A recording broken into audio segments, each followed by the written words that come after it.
Today, we received great news for our economy and our recovery, and for the American people. This morning, we learned that in May, our economy created 559,000 new jobs, unemployment rate fell to 5.8%, and wages went up for American workers. That means we have now created over 2 million jobs in total since I took office. More jobs than ever been created in the first 4 months of any presidency in modern history. Triple the rate of my predecessor, 8 times the rate of President Reagan. The unemployment rate is now below 6% for the first time since the pandemic hit. The first 14 months, first time in 14 months, we saw the largest decline in the number of long-term unemployed in more than an entire decade, in the last 10 years. Long-term unemployment dropped by the second largest amount ever recorded. Not only that, but the signs of further progress are already here. This report is based on a week in early May. That's how they determine the job growth or loss. We have growth, and that week in May, we only had 35% of working age adults had been fully vaccinated. Now they were still all wearing masks. Since then, 21 million more adults have gotten vaccinated, making it easier for them to return to work safely. In short, this is progress, historic progress that's pulling our economy out of the worst crisis it's been in 100 years. And it's testament to the new strategy that is growing this economy, not only growing it, but growing it from the bottom up and the middle out. Remember, when I took office in January, our economy was in a tailspin. Job growth had stalled. COVID was raging. Average initial claims for unemployment insurance were over 830,000 per week. Now those claims have fallen below 430,000, about half of what they were when I took office. Before I took office, almost 24 million Americans were going hungry.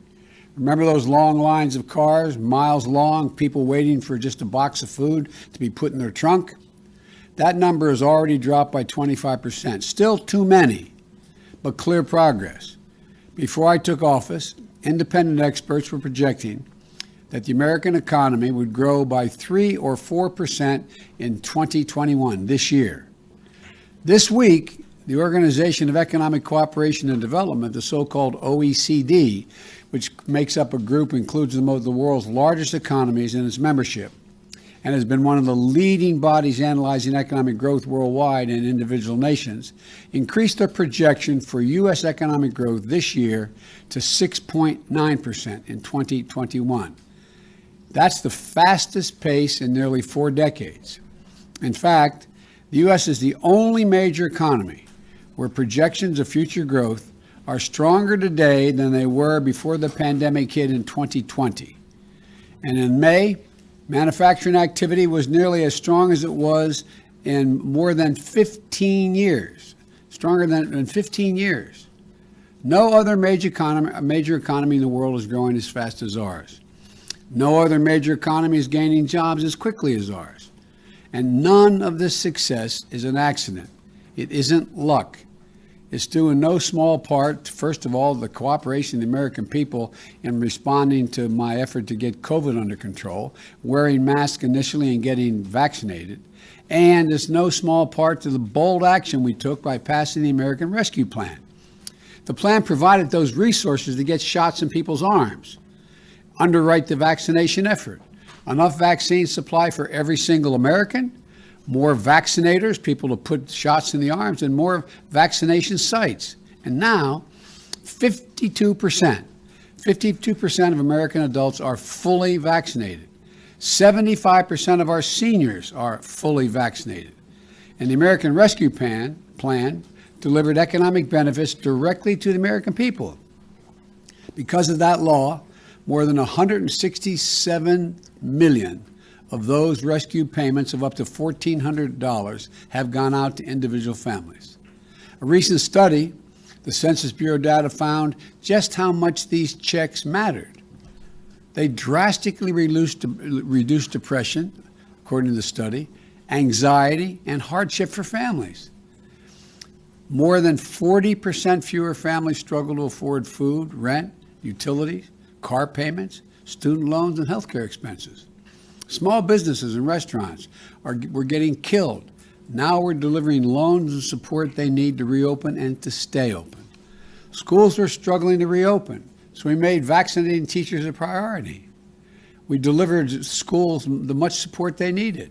State and local governments had to lay off tens of thousands of educators and first responders. Many are now back on the job thanks to the rescue plan. In fact, in May, state and local governments added 103,000 education jobs, returned them to work. These funds are continuing to get out this month to support state and local governments, which will help get more people back to work. Small and medium-sized businesses are now able to take advantage of a special tax credit called the Employee Retention Tax Credit. It provides businesses a generous tax credit to retain or hire more workers.